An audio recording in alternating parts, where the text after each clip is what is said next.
Les établissements d'enseignement qui ont été saccagés lors des événements de juin dernier subissent les conséquences des dégâts. Au CEM Lindiane 1, situé à l'ouest de l'aéroport de Ziguinchor, les inscriptions se font sous un manguier à cause du bloc administratif complètement détruit. Malgré cela, les cours ont débuté timidement avec quelques élèves qui ont répondu présents. Comme vous l'avez dit, notre établissement fait partie du lot d'établissements qui ont été impactés, saccagés durant les événements du 1er juin, malheureusement.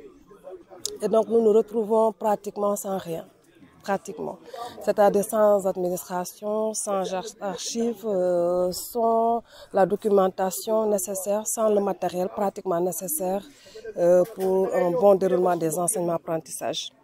N'eût été l'appui de l'IF et de l'IA de Ziguinchor, nous aurions été bien mal en point, et aussi avec quelques initiatives personnelles. Donc nous aurions été vraiment bien mal en point. Mais heureusement, nous avons tenu à respecter tant bien que mal le concept Ubité Djangate. Et c'est ainsi que nous avons pu démarrer les cours, tant bien que mal. Et c'est l'occasion pour moi de remercier toute la communauté éducative du CEM Lindiane 1, le corps professoral, bien sûr les élèves qui continuent à nous faire confiance, les parents d'élèves qui continuent à nous faire confiance, le délégué de quartier de Lindiane qui a vraiment tenu depuis le début de l'année à nous accompagner. Et bien sûr la tutelle, c'est-à-dire l'IF de Ziguinchor et en tête l'IA de Ziguinchor. Même constat au CEM de Soukoupapaye où le décor fait état des bâtiments administratifs, de la salle informatique ainsi que des salles de classe endommagées. L'équipe pédagogique fonctionne avec les moyens de bord grâce au soutien des autorités en charge de l'éducation. C'est vrai que nous avons connu dans le passé la visite des assaillants relative quand même à ces événements du mois de juin dernier. Donc, bon, en résumé, ils se sont attaqués à la salle informatique où pratiquement, comme vous l'avez constaté, il ne reste plus grand-chose. Et aussi à la direction. Donc, là où nous sommes présentement, nous sommes à la salle informatique où nous travaillons. Donc, l'établissement est sans direction.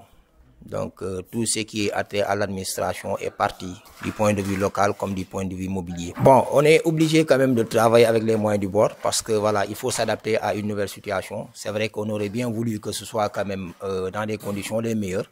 Mais voilà, on travaille avec ce que nous avons. Donc, vous avez vu, vous avez trouvé mes surveillants en train de procéder à l'inscription dans la cour de l'école. Donc, à l'heure où nous sommes, c'est ce qui nous sert quand même de bureau, comme je l'ai dit. À l'école élémentaire Ahmad Bari, un des établissements ayant payé le plus lourd tribut, la communauté met en place une stratégie pour sa réhabilitation. Mais force est de constater que malgré la présence des enseignants tous les jours dans ces établissements impactés, nous notons un fort taux d'absence des élèves qui sont pour la plupart encore en vacances et cela incombe aux parents qui doivent ordonner leurs enfants à regagner les salles de classe. Oui, ça fait bientôt 2 semaines, nous sommes en collaboration avec l'association Déclic, n'est-ce pas, qui nous ont aidés dans l'élaboration de nos besoins. On a fait nos besoins, n'est-ce pas, pour voir maintenant avec les partenaires, les personnes ressources, les populations du quartier qui polarisent l'école Ahmad Bari, pour voir, n'est-ce pas, faire des quêtes. Et maintenant, les fonds que nous allons trouver, nous allons les prendre pour essayer de réhabiliter l'école. Nous avons demandé aussi aux ouvriers, chacun dans son domaine, d'intervenir. Mais qu'il se plaise qu'il n'y ait pas de dévis, d'où on verra peut-être main d'œuvre. C'est social parce que c'est pour la communauté.